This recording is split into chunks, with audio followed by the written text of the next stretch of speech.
Welcome to the BumbleKast. I'm your host, Ian Flynn, the Bumble King, and joining me as always is my Bumble co-host, Kyle, JCRB Kraus. Hey guys, Kyle here. How are you doing? What's up? It's a Monday.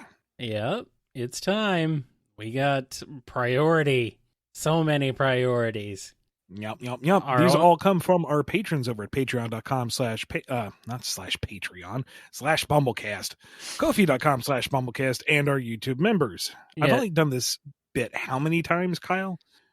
Well, let's see. I think this is going to be our 176th Q&A episode, if I'm not mistaken. Good Lord, really? Yeah, I'm keeping track. But, and then, of course, we have the 118 BumbleKasts before that. That's not counting all the minis and all the other things we've done. It's a lot. So we haven't even started, and I already feel tired. Egad. We have so many priorities, but none more prioritized than these priority questions. Except there's one from me, which is not a priority really, but I mean, I'm sticking it in here anyway. Team Dark apparently isn't actually a team, but they're still often portrayed together anyway. How would you go about separating them from each other and letting them stand on their own? Shadow right now is under such direction that I just don't want to touch him, to be perfectly honest. So until there's some kind of change from up top, I don't have a good answer for you. Short of, in a previous episode, it was like, what would you want to do with Shadow? And I answered, did I answer that? Am I making that one up? We did do an episode on that, right? I think we did. I think we've done that one. I mean, I'm sure it's come up several times at this point. Rouge, I think, is the strongest to stand alone. As long as she has her own personal agenda, she has the incentive to do whatever she wants. She has the initiative. Right. Whether that's self-serving or completing a goal or working towards some end, she can be there on her own interacting with other characters. It's just finding out what that is. Right. It's a little tricky because she has done good things in the past, but the direction right now is to make sure that it is always with her own self-interest in mind, which tracks. It's just a little tricky sometimes figuring out quite how to angle that. So I'm not saying it's impossible. I'm just saying it's a little trickier than, say, Amy or Tails, who are very easy to write because they're just altruistic heroes. They're showing up to do good because that's what they do. Omega is, and I say this as someone who loves Omega, who champions Omega, who relishes every moment to write Omega. He is a bit character. He is barely a character. He's kind of a punchline. He's kind of a very active prop. He has a singular motivation, very singular mindset. I'm honestly surprised how much latitude he got in the recent annual. So he's fun as a supporting character, I think, is the best way to approach it. I don't think he can really stand on his own 2 feet. There are ways that I would like to explore that single-mindedness, that simplicity, but I'm honestly not sure if I could. If you remember, old Archie days, you got a pretty good idea of how he would tackle it. I'm not sure if we can do that right now. Yeah, I was remembering the old Archie stuff, and it's like, yeah, you were able to do more stuff with Omega. He's not, I don't think he's quite as one note as you're making him out to be, so much as, I mean, I guess that just depends on the directive that he is currently under from the top. So I don't know if that changed things or applies to him as much. Here's a question from Alphamon or Yukin. Why are there so many haunted areas like Pumpkin Hill, Mystic Mansion, and Cryptic Castle in Sonic's world? I don't know. It's a magical place full of ghosts, and that counts as magic, right? No, it can't. View of mysticism. It can't, because there's no magic in Sonic's world. No, yeah. Fine, mystical place. It's a mystical place. There can't be no mystical place. Ignore that there's a place called Mystic Ruins, among other things. Ignore that mystic. No, I think mystic is an adjective we can use. Well, isn't that goofy? That's silly. Why is this? What is this like? Why is this like this, Ian? What is going on? all I know is the train for the Mystic Ruins is departing soon, so we better get the hell out of here. Let me get on to the next question here from Andrew D. Since Sonic Origins seems to be the new official first game of the timeline, what about Tails Adventure and some spin-offs like Dynamite Ducks and Flicky? More specifically, the Japanese story for Tails Adventure seems to indicate that it would take place before Sonic 1, since the Chaos Emeralds had been on Coco Island since time immemorial, and is where this game takes place, but specifically states it's before the West Side Island incident. Meanwhile, the English story instead states that Sonic and Tails had parted ways for a little vacation time, and that the island in this game is instead called Tails Island and is Tails' favorite holiday spot, which is the canon version. As for Dynamite Ducks, are Ben and Pin young in that game? If so, wouldn't it have to be a generation earlier, since one of them is Bean's father? For Tails Adventure, that's gonna... How much can I say about this? Things are being adjusted, let's just say. And a Game Gear title, a spin-off Game Gear title, is not as beholden to the canon as, like, the main series. So expect some retconning, I guess, in some regards here and there.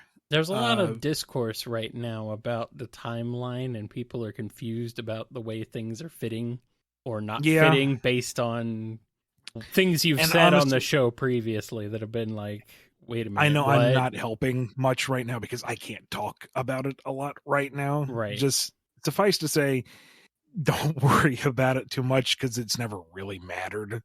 But there is thought behind it. That's all I can really say right now. Thinking behind it. Active verb, I suppose. Yeah. Dynamite Ducks, I wouldn't hold your breath waiting for that to be canonized into Sonic lore. I know there's the link with Bean, but it's a different franchise, and I think that's more kind of a bit of joke trivia. Don't try to hang your hat on it. Same with Flicky. I don't think... what are the other critters in that called? Whatever. I don't think that really counts as a Sonic title. Yeah, Flicky is present in the Sonic series, but I think that's more of a nod to where the company used to be and where they've come from, rather than these are shared assets and therefore everything is canon. It's just a nod to another Sega franchise and to a previous Sega game. It's not really supposed to be a deep lore part. So, but I mean, it's like I said, I think we might just have to kind of understand that at this point, we're probably never going to get everything reconciled in a way that's satisfactory to fans, at least, because Sega doesn't really seem interested in revisiting the old stuff so much. So it seems like a lot of stuff is just kind of getting pruned and maybe left on the cutting room floor in some cases. So I don't know exactly how much that entails, obviously. And Ian can't talk about it, so here we are. So I'd say be patient, and we'll see what happens. Here's a question from Arcfighter. Eggman notices a very mineral-rich planetoid passing by close enough for him to conquer. However, when he gets there, he finds someone else has also come with the intention of mining the planet. Susie and Haltman Works Company from Kirby Planet Robobot. The two clash head-to-head over the planetoid. Who wins, and how does the fight go? Round one is going to go to Haltman. They don't do anything small. They invade full force, strip mine, and move on. Eggman is very independent. He would go scout first, lay down the foundational work, and then come in with his fleet. So he would put up a valiant fight, but he would ultimately have to retreat. However, once he came back, there wouldn't be much of that rock left to mine. Once he had learned about what they can do, it would be all over for him. Yeah. I mean, Susie and Hartman have some serious firepower behind them. I'm not trying to diminish their abilities, but Metal Sonic would not lose to them. No. Nah. But it would be fun if it could happen. It Oh, would sure. be very entertaining.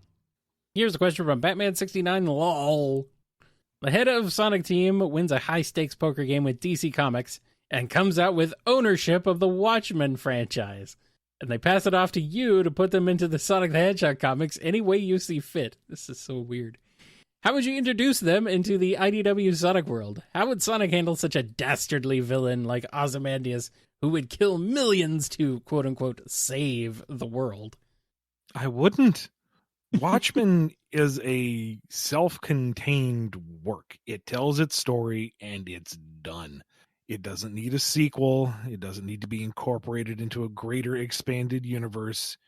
Even though it's too late for that. I know. I'm trying to shy away from the greater commentary here. It made its point rather succinctly. It kind of introduced the whole deconstructionism thing that's gone far too far, but it did what it set out to do well, and that's enough. At absolute most, gun to my head, you have to make some kind of correlation. Dr. Manhattan said he was going to go off and maybe create life in his own special way. Say that Sonic's Earth is his creation, and just out of a little touch of ego, the greatest hero in the world just also happens to be blue. That's it. He is a benevolent god watching from afar and letting things play out. That's it.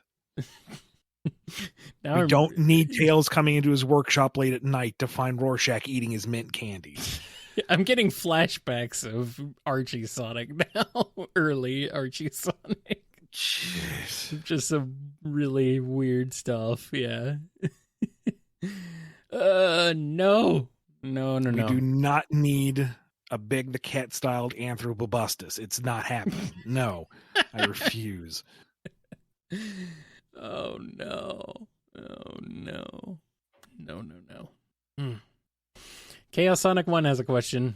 IDW, Sega, and Nickelodeon request a crossover between TMNT and Sonic. Preferably between TMNT 2012, but you can choose any other TMNT as I am more biased on the 2012. How should it go, and how to allow the other turtles to gain a temporary super form from the Chaos Emeralds like Sonic? Didn't we just cover a Sonic and the Turtles thing? I feel like we did. Or was that in a BumbleKast mini? It was in a mini, but I mean, I'm pretty sure that we've may not be out by the time this video's out. Yeah, so. I'm pretty sure we've discussed this a bit recently, but yes, it has been coming up a lot lately. So maybe you should, needle some of the folks over at IDW to say, this is coming up a lot. Maybe we should look into it. I mean, the 2012 cast would work just fine with the modern group. Yeah. It'd be fun to see Leo nerding out with Tails on certain stuff. Knuckles and Raph, enough said. Mm-hmm. Donnie trying to geek out with Tails, but he's too busy geeking out with Leo, and that causes friction. That'd be funny. And just at some point, Sonic and Mikey need to be chilling out with chili dog pizza. Oh, yeah. Just straight up. Come on. And that incarnation of Shredder would actually be kind of scary. Our heroes would not necessarily easily one-shot this particular human. And he's a super shredder. He could be a super shredder. We're not going to go that far in the You're not going to make him super shredder? Yeah. I mean, he literally could turn into super shredder. It's a thing. I know. It's not like you don't have to tie it into the Chaos Emeralds, but I mean, you could. I mean, maybe kind of a sly nod and a wink. He's become some kind of super shredder, although gold armor would look really boss. Yeah. On that dark gray jumpsuit. Yeah. Bring. Hello, IDW. Yes, I would like to request one TMNT and Sonic crossover, please. Thank you. I don't know. It would really depend on how lenient Sega is with the Chaos Emerald stuff. But maybe if the Turtles did something along the lines of kind of a spiritual connection, because they've had nods to the live action movie in that. Oh, yeah. I feel like that's the one show that had maybe the closest parallels. So maybe in, the final confrontation, they meditate upon the power of the emeralds, and if they don't go full super, although a full set of gold masks would be kind of neat, maybe it's just like golden aura and weapons and enhanced ability. I don't know how far we get away with it, but them flying around and, being jokey with their new godlike powers would be fun to see. Mm-hmm. Yeah, that would be a good time. I guess you'd have to probably keep the cast slim and trim, though, so the extended cast would be kind of... the cast would balloon pretty quickly, yeah. But we would also need some kind of combo of Shredder and the Death Egg robot to get the Egg Shredder. Okay. Just goofy enough that it's Eggman, but just threatening enough you're like, that looks dangerous. The Eggnodrome. Eggman, where's my body?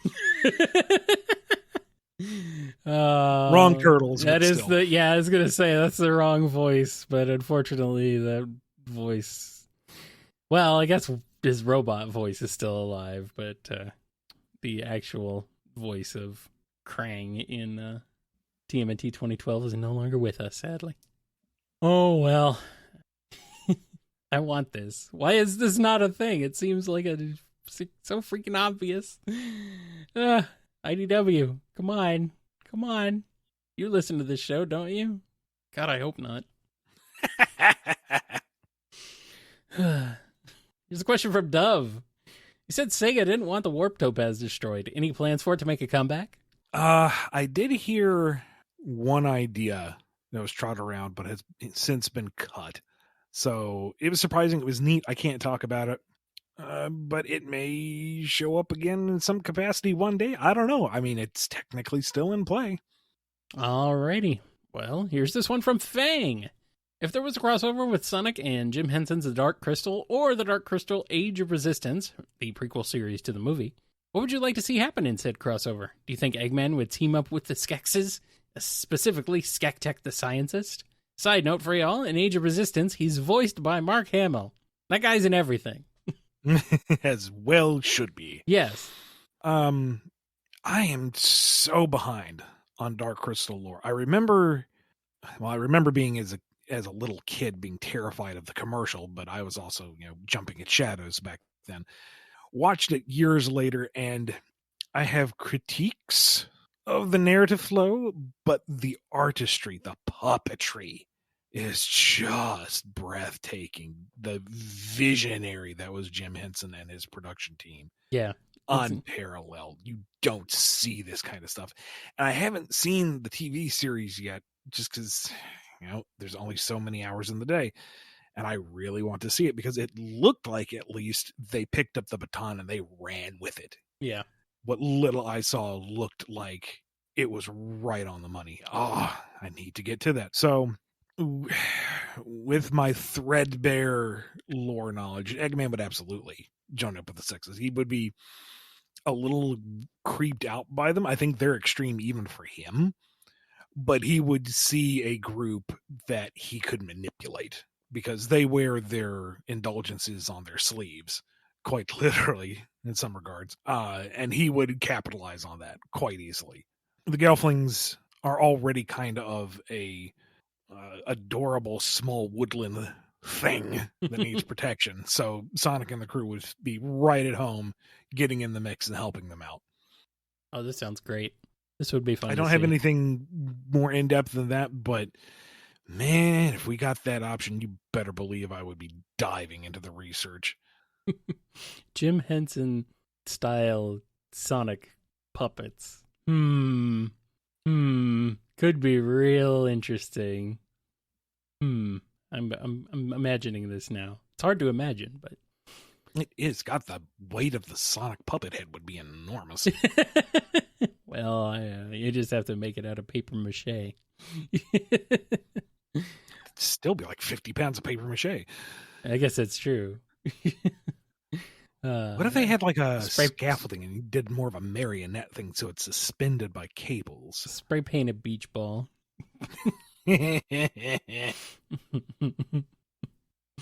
Here's a question from Finest Cacophony. Was Starline a failed theater kid?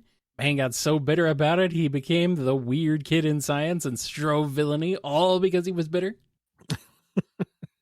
Just remember, there are no small parts, just small-minded people who don't see a visionary in front of them. Someone with such poise, such range, that he would overshadow everyone else on the stage. Jealousy, pure and simple. Pretty much. He's just a sad, strange little man. Here's a question from Godzilla. Now that Godzilla vs. Kong 2 has started filming with a release date of 2024, the official synopsis reads as follows.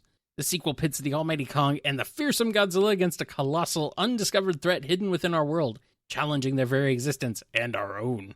So, would you rather see them fight an original monster? Example, maybe a take on the mythic Jormungandr? I don't know if I said that right or not. Or do they go into the Toho Vault and bring out one of the heavy hitters? Biollante and Destroya seem to be popular choices according to the internet. So, what do you think? I don't know. I kind of wish they stopped at Godzilla vs. Kong because I felt like they nailed it. They got that one right. But money, Ian. Don't tempt fate. They need the money. I know. They need that money. What else? What if they don't have that money, then what? Kind of sad that King Ghidorah, excuse me, is already off the table because, God, he was wasted in the other one. But I'm not super familiar with Biollante, so can't really weigh in on that. Destroya, I feel like, is too tied to the old continuity. The whole reason Destroya is because it was born out of attempts to kill the original Godzilla. I feel like that doesn't fit in this continuity. Maybe it's not like...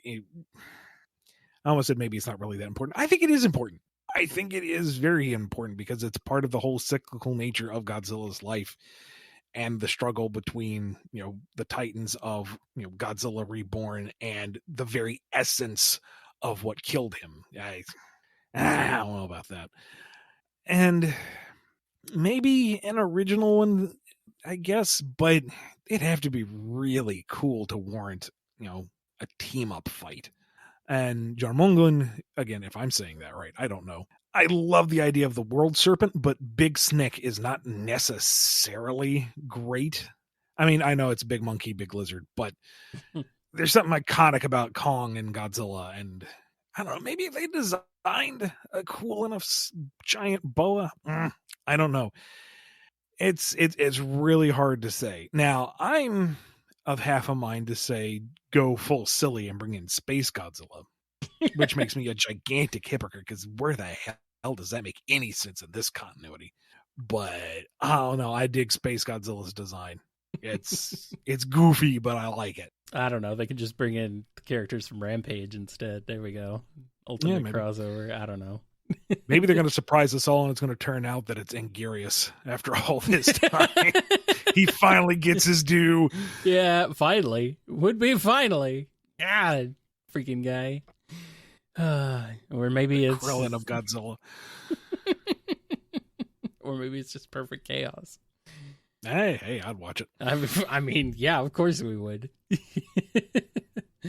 I want to see Biollante, honestly.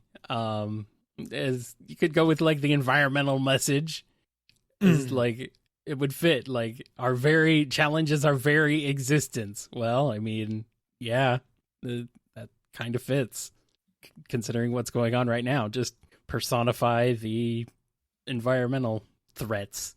So could be interesting if they went that route, but they'd have to change a few things. Still would be cool though. Here's one from John B. Of all the different versions of Link, Zelda, and Ganon throughout the Zelda franchise, what are your favorite versions in terms of personality and design? Ooh. Link always has the same personality, so... Oh, No, not quite. Okay, he's got some differences. Yeah, he's just less varied than the other two, I feel like. Well, I mean, there's only so much you can do with the limited presentation. Yeah, I know. Wind Waker version is my favorite, though. He's kind of he's a good one. He's goofy, but he's fun, and he's still pretty badass. I'm kind of inclined to say Breath of the Wild Link because I like that as you read up on notes and stuff to find out who he used to be. And not all this was localized faithfully, but still, the fact that he is so quiet and reserved is not because he's a silent protagonist. It is, but in the story, it's because he's, nervous. He's anxious about this role that he has been put into. He doesn't feel like he is this reincarnated hero, this champion of the people. He just sees himself as Link. And, I love this idea that he and Zelda had these long, meaningful conversations that we never get to see because they were all off screen, but that they had this deep kinship that was built up during that previous epoch. And I don't know, that was nice. I liked that.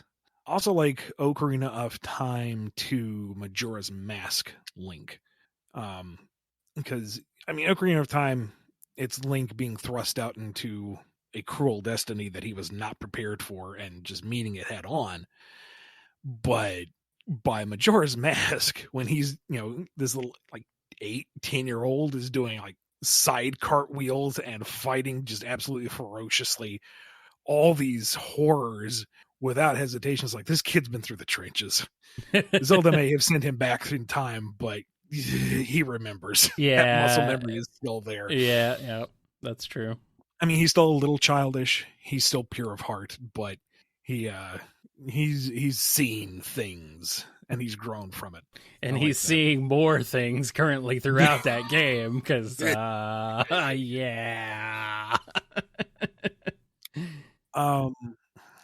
Kind of like Hyrule Warriors Zelda, maybe the best. God, yeah. I was like, what version of Zelda? Just in terms of her characterization in that game, yeah, Mm-hmm. yeah. I think you're onto something there. She's fun, but she's commanding. She's a total boss. She remains that kind of somewhat ethereal, magical, but she can get in there and mix it up. Of course, there's a lot of stuff to like about Hyrule Warriors. Let's be honest. Yeah, it's in a lot of ways, it's the best incarnations of a lot of the characters. I really like that version of Link where he actually has a small bit of character growth. Yeah. Where he kind of gets full of himself being this central multi-dimensional hero, and that hubris has a consequence. That's neat. Yeah. I was kind of surprised to see that much character given to him. It's like, wow. All right. Cool. And in terms of Ganon, Wind Waker's Ganondorf by a mile. I love that guy.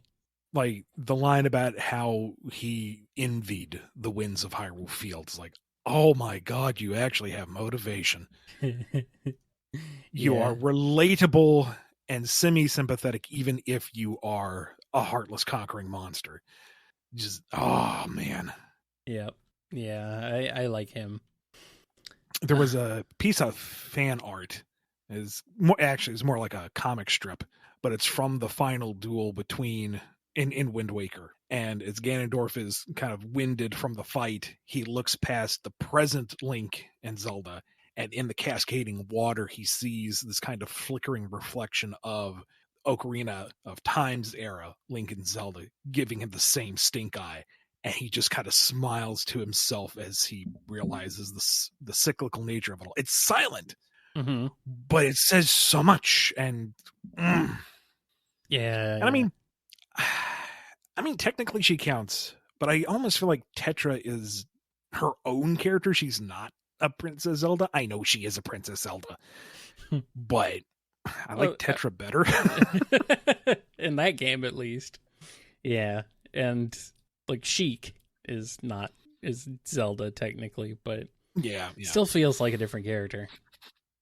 Wow. It's great though. It's such a good franchise, And all three of them characters are absolutely wonderful. So I do really like Breath of the Wild's design for Zelda, though. Yeah, that's a good look for her, and it's different from previous incarnations. I do like the amount of depth we get into her character and the absolute strain of being born into this prophetic karmatic revival thing. She sounds like she's seen some stuff too. And big props that the whole reason why Calamity Ganon hadn't destroyed everything is because she was holding it back by sheer force of will. Yes, for 100 years. Yes. I mean, Link wakes up out of his kiddie pool and she's like, Link, do you mind? Kind of straining here.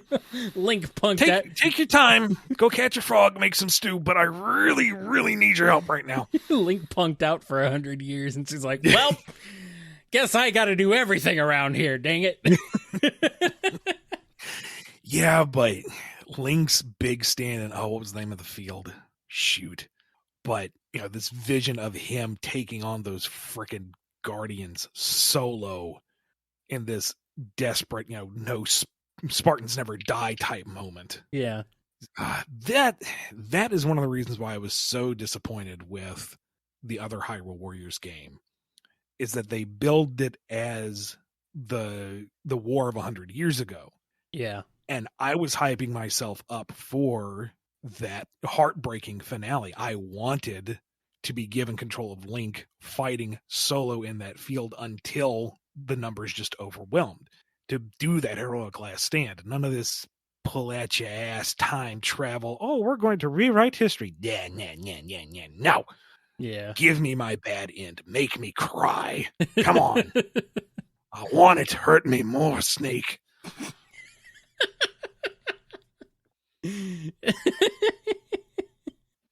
Oh, the pain. Would you count Hilda as a type of Zelda? Yes. Zelda adjacent? She is an alternate universe version of Zelda, yeah. Because I liked her deal too. She's great. She's really, she has good intentions, but her methods are questionable. So, but it's like she's trying to save her kingdom, so she has a understandable motivation. So I like that version of Zelda too. And just quick shout out before we wrap up this question, Midna is the best. Well, you have a cat named after her, so I guess I guess that makes sense. Little funny little gremlin. Here's a question from Jolene B. How do you imagine a fight between modern Supersonic and Sonic the Comic / Fleetway's Supersonic would go down? How would modern Sonic approach the fight? For simplicity, assume that Sonic the Comic Supersonic has identical powers to modern Supersonic, just with his murderous, sadistic personality. Here's the thing. I remember that initially it was Sonic losing control, and then once his power ran out, he reverted back to his normal self. But then they split off, and Supersonic became his own thing. So did he still have a time limit on his power? Did he run out of juice eventually? Or was it purely that his character mellowed out? I don't remember. If Fleetway Supersonic lost his power while being separate from Sonic, then he died. Oh, that's grim. Okay. Well, for the sake of argument, for the sake of just this team up, we're going to keep it simple. A Sonic turns into Super and then they fight. That keeps it fairly even. And we're going to say, just as Jolene B said, their power levels are equal because it's just supersonic. Okay? So if we posit it under the assumption that the Fleetway crew was able to warn modern Sonic of this transformation and the limitation, Sonic went into this fight knowing what he was up against, then modern Supersonic would absolutely troll the hell out of Sonic the Comic Supersonic just to keep him busy. They would be ricocheting off each other. They'd be bouncing in and out of oceans, bouncing off of mountaintops. Modern Supersonic would take all the hits because he can endure it.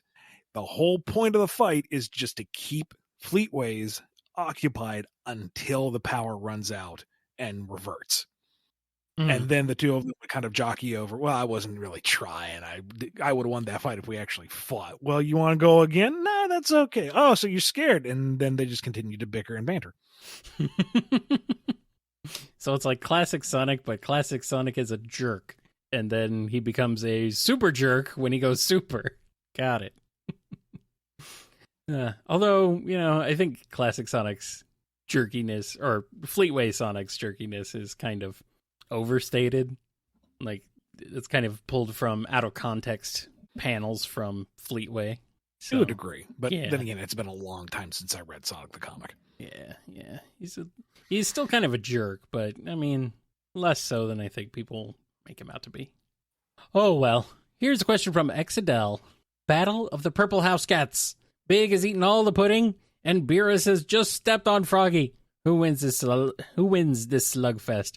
Or is this a Chuck Norris versus Sega Sanshiro situation where the universe simply implodes from their sheer combined might? Well, first off, Big eats the pudding, which sets off Beerus. So he steps on Froggy intentionally. Big turns around. It's not nice to pick on my friends. And proceeds to wallop Beerus with a surprising amount of force. Mm. Beerus responds with an entirely uncalled for escalation in power. And when the dust clears, there ain't much left except for Big, who's just kind of staring at him. Do something. Now, Big can't fly.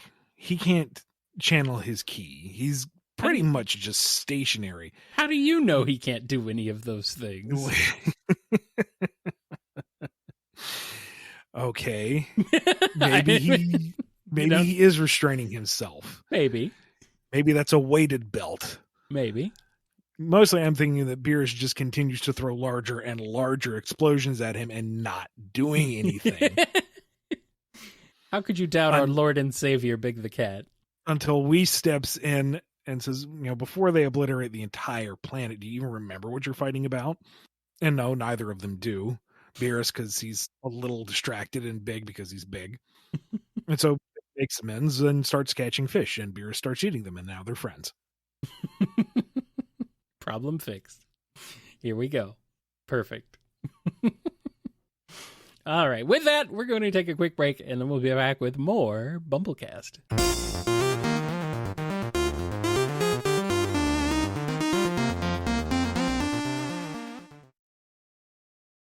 All right, we're back, and we're getting started off with this question from Mobius. If there were a series where the main character ends up with an anthropomorphic girl similar to Carrot from One Piece and Mishuru from BNA, how would you feel? Recommend you look at pictures of the characters in question. As long as it's built into the series itself, and I would arguably say if it's cartoony enough, I don't see the issue. Like, if it's meant to be lighthearted and comedy and you're not supposed to take things too seriously, then yeah, sure. When you have something like Sonic 06 where you have very realistic humans and very cartoon animals, that's where things get a little like, if you're focusing on the anthros as animals, that gives me pause. If you're just focusing on everyone as like an equally outlandish character, and the animal aspect isn't so much a identifying trait as a visual, then I feel like it's a bit different. Mishuru looks more like a cosplaying human rather than just a straight up cat. I don't know. It's a bit different. Here's a question from Noni. So, out of morbid curiosity, if Starline just went to Eggman and apologized, would Eggman have taken him back? It'd have to be a big apology, but yeah. This would require Starline to have some degree of self-awareness that, I guess he did, but a different degree, a different kind. He would have to admit that he could be wrong, and it's a bridge too far. Neither of them can admit they're wrong. Why would they do that? No, and that's why they got along so well for a while. Mm-hmm. Cut from the same cloth. Mm-hmm. Mm-hmm. Mm-hmm. Although I figured Eggman would just be like, who are you again? Like, Starline would have this teary apology. Like, oh, he would be so sad and so apologetic. And then Eggman would just be like, who are you? No, Starline can't win in this scenario. If Starline comes in and supplicates himself and makes a big deal of crying your pardon, sir, Eggman's going to downplay it because he doesn't want it to be a big deal. He doesn't want to make it seem like he's being won over. It's like, oh, you're back. Hardly noticed you were gone. Fine, get back to work. If Starline came back and was, very terse and businesslike, I'm back. You were right. I'm sorry. Eggman would turn the screws on him. What was that? That doesn't sound very apologetic. It doesn't sound very sincere. Do you really want back in my good graces or not? So, which just might send Starline back out the door. I don't know. Yeah, well, yeah, he's out. He's definitely out the door now. That'll be nice. Here's a question from Pedanticat.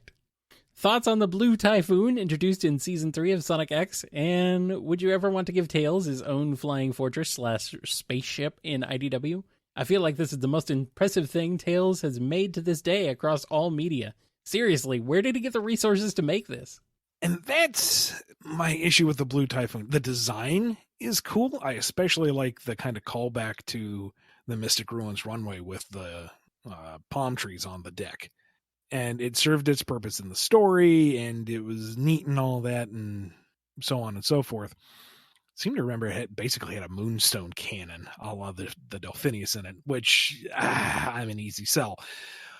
But the scope of it, I feel like, is a bit much. That's like Eggman level egg carrier tech.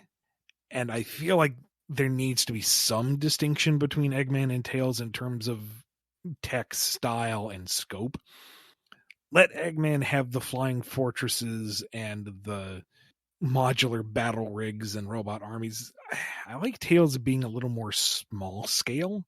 Cyclone notwithstanding, even with the Cyclone, it could transform into a car and into a version of the Tornado. It felt more functionally Tails tech, whereas the Blue Typhoon is just enormous.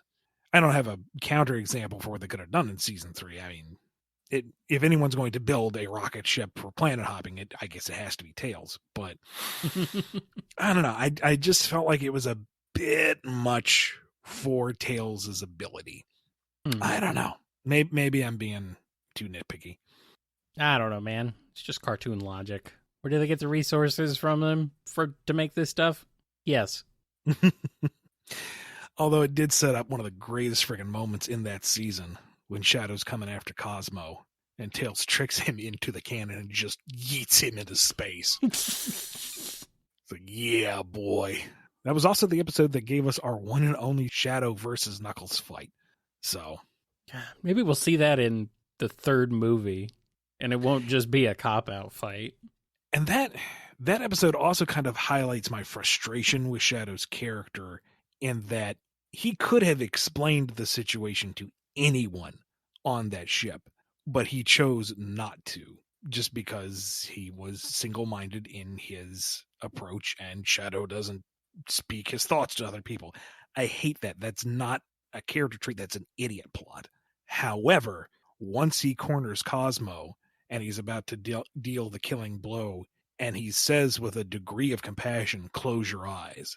It's like, okay, there's that nuance of character. There is that nugget of depth of why can't we have more of that and less of I'm going to be an antagonist because we want to have a fight. The kids like to see Shadow fight, Sonic and Shadow fight, man. We gotta make the kids happy. We must keep the kids happy.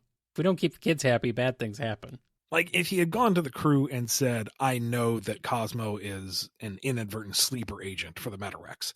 We have to do something about it. And the crew's like, oh, let's find a way to help her out. Let's find a workaround. And he's like, no, she's literally a active spy 24/7 against her own will. You have to deal with it decisively. No, she's our friend. We have to find a way to help, blah, blah, blah. And then he's like, nah, screw it. I'm going to pluck this weed.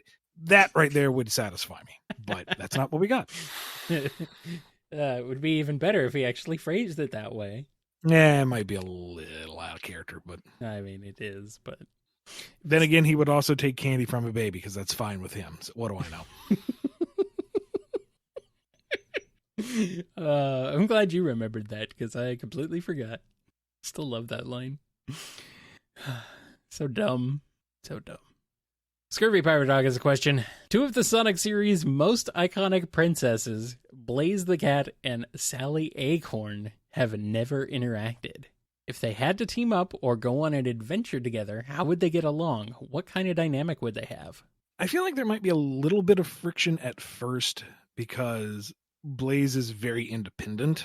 She doesn't really work well in a team in general. Mm-hmm. And Sally is a coordinator. She is a natural born leader. She tells people what to do effectively. And that has already caused friction with Sonic, but Sonic is a different kind of character entirely to Blaze. Blaze isn't going to give her the attitude. She's not going to fly off the handle. She's going to be much more regal and restrained, but still as defiant, I guess. It's basically putting two leaders into a situation where they would try to potentially lead one another. Blaze comes off to me as like sort of a Lancer archetype in that situation. So I could see that. They would eventually come around because Yeah. Blaze would recognize and appreciate Sally's tactical side, and Sally would realize, the way she deals with her friends and her team and Sonic doesn't apply to everyone. She needs to adapt. And once they get over that small hurdle, it's going to be a nightmare for whoever they're up against. It's going to be glorious. Yes. Do want. Ah, yeah. Great stuff. Here's a question from Sequoia. Inspired by some recent trends on Twitter, which IDW character would you most consider to be a Tumblr sexy man? And would they stand a chance in battle against renowned Tumblr sexy men Rain Mob Psycho and or Sans Undertale? Having seen the bracket for that, and I still don't really understand what brain sickness you internet people have, but whatever. How do you not understand this, dude? We've been on the internet for so long that it's like there's some things I just observe from the outside and kind of nod along with. This is just how it is, man. It would be a toss-up between like Perfect Dark Gaia and maybe like Rough and Tumble considered a singular unit. I figured it would be Starline. No, he actually is suave and well put together. Everyone in the Tumblr Sexy Men bracket was weird to some degree. Are you telling me that Sans is not suave and well put together? No. He is. He's not like he's well put together. He has like a pile. He's not a pile of bones. He's all in one piece. He hasn't. He has whatever sweatshirt and shorts just happen to be not buried in the back of the closet and fuzzy slippers because he's too lazy to put together a proper outfit. And he's not suave. He just has no figs to give. Maybe it's Big the Cat. You don't know. So maybe big. But I don't know. Given like what was it, Slenderman and some other weird stuff in there, yeah. I'm going to still say that Perfect Dark Gaia would somehow make it on that bracket. He wouldn't win, but I think he would still make it at least past the first round of eliminations. A suggestion I'm seeing is Clutch. Yeah, maybe. Because he does have that balance of gross and debonair. He could probably get pretty high in the bracket. I don't think he can beat Sans, though. Well, nobody can. I mean, have you seen his boss fight? I don't know how anybody finished. I don't know. I sure as hell didn't beat it. I don't know how anybody beat that. Because you can't beat Sans. All right, here's one from Sonic Patch. This question is from a friend of mine. Ian, do you ever feel like you need to needlessly reiterate the reasons why Sonic consistently chooses to spare his enemies, instead of letting the audience discover this part of his character and his motivations themselves? Well, they didn't get it before he said it plainly, and then he said it plainly, and they still didn't get it, and he said it plainly again, and that made everyone mad, so I'll let it go. Alrighty, here's a question from Twylord. What would you say is the best methodology for separating the intended implications of a text from the accidental implications? Oof. Let me get out my professor coat and monocle on this one. Unfortunately, there's really no way around like what an author or what a reader interprets from a work. Yeah, this all comes back to the death of the author thing. Yeah. Where authorial intent cannot carry weight enough to influence the reader's interpretation. And what one reader might read as a clear implication, another reader may not pick up on at all or disagree with vehemently and cite text to back their point up. It's all part of the point of view. Now, authorial intent can come in to lend some gravitas towards one interpretation or the other, but in the end, you're going to have folks who prefer their own personal reading and take it that way. It all comes down to you. Like, you can't control the audience, you can't control the author.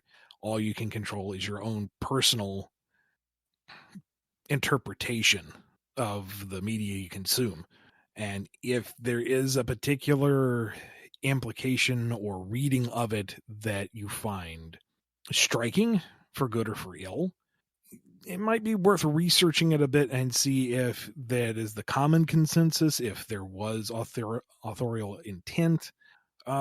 Maybe you misread it. Maybe it was there to begin with. Maybe the author didn't think it all the way through and you are in the right and they kind of missed the mark.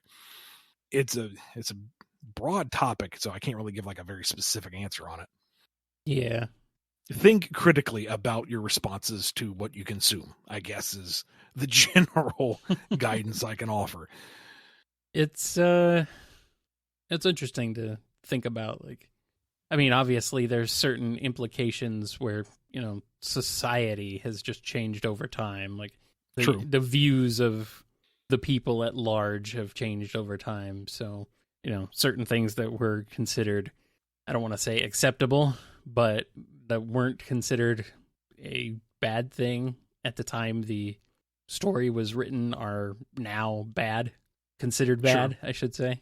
Not actually unacceptable. Good or bad, not acceptable, yeah.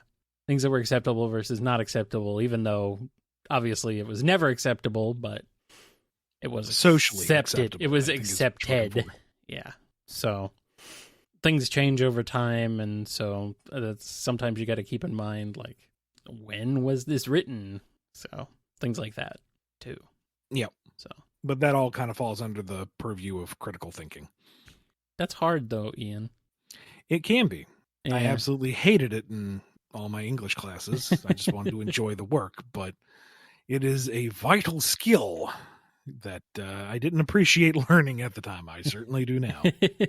I actually thought I took a critical thinking class in college, and I thought it was actually kind of fun. Then again, maybe I'm just kind of a jerk, and I like to poke holes in everything. It's more that, like, here's the book. Here's how we're going to analyze all the symbology and all the themes and all the motifs. Yeah. Here's the next book. Deconstruct it again. Can I not just read the damn book? That's a different thing, I guess, from the critical thinking class I was in. So, but even still, I did have that too. But it's interesting to me. I kind of like to analyze things on that level too. It's fun, but I don't always want to do it. Catcher in the Rye was an interesting book. I don't care what the ducks mean. They don't mean anything. They're ducks. I mean, it was that where I was realizing that a lot of the I realized an interesting thing about the way Die Hard was lit. Like, you wouldn't think it would be like that big of a thing, but I kind of realized like a lot of the villain scenes were shot in a more red light, while the hero scenes were more blue. It's that's a very surface level thing, but it's something that you may not immediately notice. And it's just something I did see, like, kind of switch back and forth, like, and when they meet a few times, there's kind of like a mixture. There's kind of both. So they thought about that, I think, but it's not like it's not a huge thing, but it is fascinating once you kind of realize it's there. You're like, oh, I get it. It's kind of like in the Matrix films, where in the Matrix everything's green tinted, and in the real world it's not. And going back and watching them again, and the first film, it's rather subtle. It's there if you look for it, right? But it's not very in your face, and it's very effective in that passive way. In the sequels, it's like, it's green, it's Matrix. Yeah. So, we had okay. Yeah, they went a little too far with that in the sequels, but at least in the original, it's like, okay. It's not immediately obvious, but yeah, it's a very similar thing. So here's a question from Wild Psycho. In Sonic 06, it was revealed that Aristotle existed in one of the Shadow the Hedgehog side missions, so it's safe to say that Plato and Socrates did too. So does that mean the philosophies that Socrates, Plato, and Aristotle had laid out in history exist in the world of Sonic? Sure. I'm inclined to say no, because that game also has the president meeting with a minister from Japan, and there is no Japan in Sonic's world. It's all make-believe countries. I think that just comes down to, how do I say this? A differing in approaches to the greater series over time. Yeah, that's judicious enough. Okay. I mean, Thanksgiving might be a thing. Christmas might be a thing. Holidays might be a thing. I don't know, man. This is weird. I don't want to think about this too much. So let's not, I suppose. Quickly, where's the red lighting in this question? Where's the blue lighting? Run! Just not barefoot over glass, please. No, thank you. Here's one from Windskull. Did you know there used to be an official Katamari webcomic? If you were asked to write your own take on a Katamari comic, how would you approach it? Oh, Lord. No, I did not know there was an official one. And I would probably want to read up on it because I have no idea how you would approach that. I don't know if I'm smart enough to do the proper surrealist story that it would need. Like, you have to have a certain kind of sense of humor for that, and I don't know if that's on my wavelength. I mean, I can enjoy it, but I don't think I could write it. Mm-hmm. It's like, yes, the king of all cosmos is very entertaining. Oh, absolutely. But I don't know if I could actually, like, write the way he speaks or anything. Like, I don't know how you would craft a narrative around that without it becoming... I don't know. I think you got me stumped on this one. This might be, like, the one franchise, or at least one, that I would just have to pass on. I don't know if I could do it justice. Yeah, that's hard.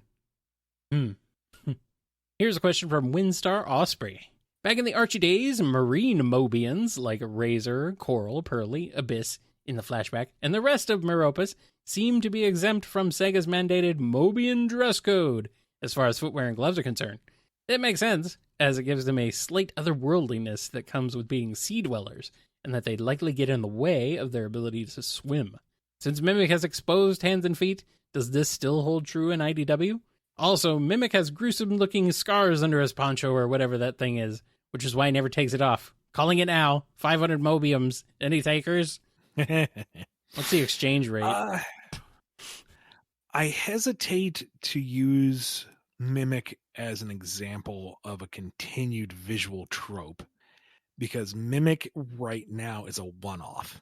From my understanding, we had to get kind of like special permission to do a non-mammalian animal. Well, I mean, you have Jewel, too. That's like those two. She's also kind of a special case. But, yeah. They're not particularly fond of insects or non-mammalians.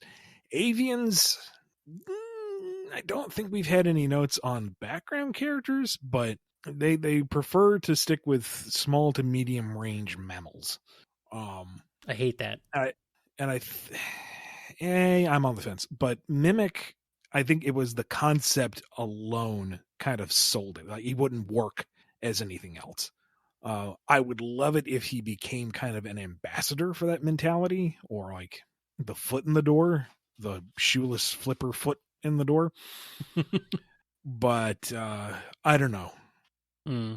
That, and if we went back to aquatic Mobians and we didn't get Razorback or Coral or Pearly or any of them, God, that would hurt, because I love those designs. They just felt right, you know? I know. You could wholly bring those characters over just as they are, and they'd be fine. Just, you don't need to acknowledge the history of them necessarily, outside of maybe a couple callbacks if you can sneak them in there, but, just, reintroduce them, say, here's these characters. They look like the old ones, they act like the old ones, but, not necessarily in the same continuity, so don't worry about that. And if you go deep enough, they have to fight the old ones. Ha ha ha ha ha ha ha.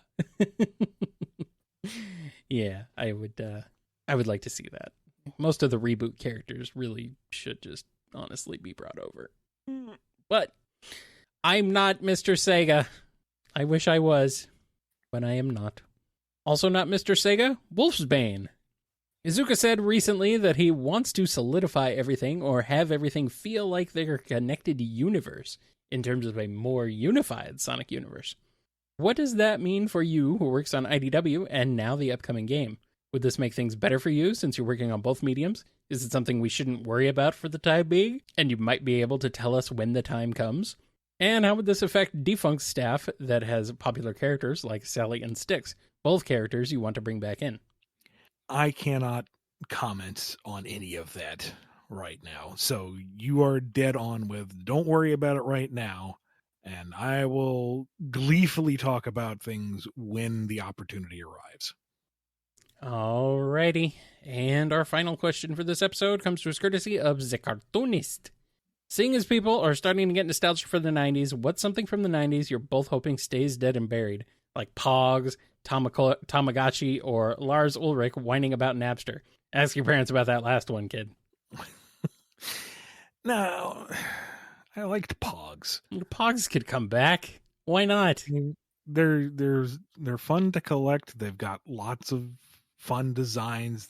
I don't know if there was an actual game to it. I just know that we stacked them up and threw the slammers at them and tried to figure out if there was any kind of rules beyond that. It's more about the collectible thing, and yeah, I like the collectibles. I think it was like if any landed outside of a certain area, then they counted as yours or something. I don't remember. Nothing wrong with Tamagotchi. If anything, it might give us an opportunity to see Chow come back. You know? I feel like Tamagotchi are... I think they still are a thing. They are, yes. And I feel like there's kind of a trend on that somewhat of bringing them back. Of like, maybe not Tamagotchi directly, but like, you know, virtual pets. Yeah. And between, you know, smart devices now and your Fitbits and whatnot, you can tie it into your walking even more so. You can make it an even more interactive pet rearing thing while you go about your day. So I can see it coming back and evolving in good ways. And all right, for the Lars Ulrich Napster thing, it did give us those early Flash cartoons making fun of them. If nothing else, for the James Hetfield, Napster bad, fire bad. That was hilarious back in the day. It still is. Still is. God. So, for guys who encourage live bootlegs of their live shows, they sure got real up in arms about that. I don't know, man. It's like things were trendy for a reason. There's a silver lining to every cloud. Sure. Those clouds, I'm sure, can be overexposed and obnoxious as well, but maybe it's just because I kind of grew up in that era and I am a little nostalgic for it. Them rose-tinted glasses, rose-tinted bifocals almost. I don't know. BumbleKast. Let's not knock it until we see it come back, and then we'll be tired of it and move on. Maybe we should have some BumblePogs. Maybe we can start the Pog resurgence. Yo.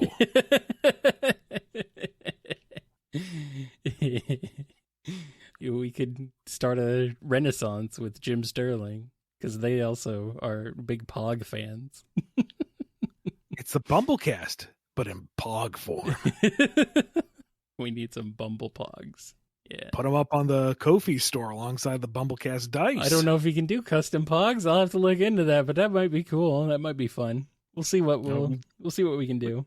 We've got some visual assets we can work with. Yeah. Yeah. The Cartoonist, you didn't want them back, but you have started us off on a mad quest, a Pog quest. Let's see. What from the 90s shouldn't come back? Sonic the Hedgehog. God, I hate that guy. Okay, fair enough. Glad we'll never see him again. Just as dead as freaking Bubsy. Or awesome possum. Ugh, finally. Anyway, that's it. That's all we got for this episode of the BumbleKast. Before we go, we need to give a big thank you to all our patrons over at patreon.com/BumbleKast, Ko-fi.com/BumbleKast, and our YouTube subscribers who make this show possible. Big thank you to Daniel H., Alex P., James K., John B., Jennifer R., Robotnik Holmes, Samuel P., Sam Cybercat, Torchbound, Mike B., Dave M., Coupling Crew 128, Salute Your Cat, Andrew D., J. Frost, Duas Disdin, Hero of Light 13, Professor Scruffy Matt, Ryan D., Chris A., Sony Noni, John M., Jib, Don B., Yami M., Lee H.K., Lisa M., Fiona M., Chevelle, Invade Turbo Tunis, Ben Wolfsbane, Sonic, Keeper of Monsters, Axis, Tick, Scurvy, Pirate Hog, Xander, Ernie the Painter, Final Neil, Jonathan just really likes Princess Sally, The Name is X, Justin S., Zolaris Stain, Nemric, Godzilla, Arc Fighter, Dadler the Dalek, Chaos Universe, Sonic Legacy, Ava Arctic, Pedantic Cat, Dove, Quaggle Gaggle, Professor Rye, Red the Supernamic, Nondal, Cameron H., Chad Les, Jennifer H., Just a Mountain Soul, Sapphire Scarletta, Alphamon Oryukin, Joshua S., Omega Watt, Finest Cacophony, Preston M., Starlight Seg, Jolene B., Sonic 84, Noah S., Alex G.S., Kojiro Highwind, Dapper Shinks, Sonic Superfan, Awesome Cakester, Radry, Chase L., Ty H., Callum Q., Twylord, Red Wolf, Nabius, Cosmic Cooking Hunter 77, and Tails, DeRucival, Maddie H., The Disgayan, KJB, John the Real Waluigi, In Zephyr, Wild 48, Mox, T Ranger, The Marble Gardener, Owen BD, All of the Stars, Chaos Sonic 1, Miles of Prower, Navarre, XDel, Agent Kaz, For Sonic Fan, Puppy the Scholar, Rhythm Raccoon, Miggy Sawdust, Pigdan 20, Ty Cyan, Lewis J, Michael P, Delta God 77, Curly Quills, Ozjam Shimmy M, Angela V, Fang the Werehog, Mr. Murderbird, The Giant Murdering Bird, Stupid Ugly, Classic Sonic, Nova Poly Duo, Chaos Shadow, Timon B, Thievius, Smiley 21, The Flower Garden, Sammy S, Lacey M, Unlikely Veronica, Phi, Sterling Sonic, Sonic Underground, Rocket Man, Windskull, Delontai, Sky the Desu, Supernova, Indabin, Superior Pizza, Sonic Padge, Tetsu Knife, Thigolf, Crowbo, Sonic Mania 2099, Adronis, Nils, Finds Cacophony, Wild Psycho, The Cartoonist, Butter Noodles, Miles Power D, Peter M, Frost the White Lion, Danny the Light, Ryoku Shion, Meta Mode, Wheels 282 Hedgehog, and Jamal S. Nice! That list never ceases to be absolutely amazing and incredible, and I am thankful every time we do this show that these folks exist. And that they want to support us. Like, I don't understand this. Why do they want to do this, Ian? Don't question it, just be thankful. I'm just going to nod and smile as I accept your money. Thank you. They're beautiful, wonderful, generous people, and we appreciate all 157 of you. Wow. Well, yes. Amongst others, all the others who've ever contributed to the show in some fashion. Whether that even be just by asking a question. You don't necessarily have to have given us money or anything. It's all good. Your questions are what keep us going, so thank you. That's going to wrap us up for this round. Be good to yourselves, be good to each other, and we will see you next time on the BumbleKast. Take care. Catch you later. Two of the Sonic series' most iconic princesses, Blaze the Cat and Sally Acorn, have... Acorn? What the hell? Acorn? What's an acorn? No, I'd read Joe Mama. Okay, well, I mean, I'm just making sure, because... I think I can tell it's not a real name. Okay, you'd make sure. You'd read Joe Mama. I'd read Joe Mama. Big thanks to Joe Mama. Very generous patron.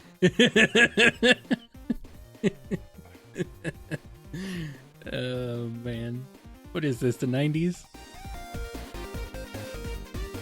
You've been listening to the BumbleKast, a co-production of Bumble King Comics and the KNGI Network. Original theme music composed by Ken Coda Snyder. Remixed intro by T-Lopes. Find out more information, along with podcast feeder links, MP3 downloads, and more at bumbleking.com and kngi.org.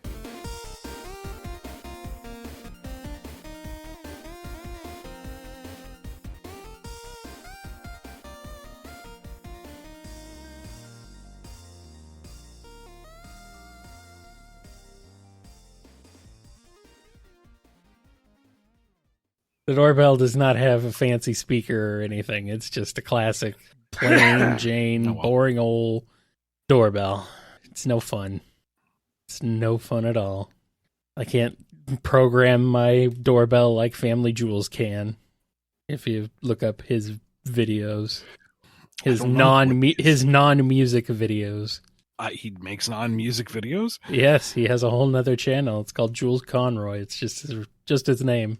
Huh. And it's all just his gameplay and his other stuff. So he does gameplay. He has a last name. That's fascinating. I know, weird. He goes on there. He does speed runs. He's not like a super pro, but he sets a goal for himself and he tries to hit it. And then he also does other random videos and stuff. So he does streaming, and that's where the stream highlights get posted. All right. So it's fun, but I mean, I can't do that with my doorbell.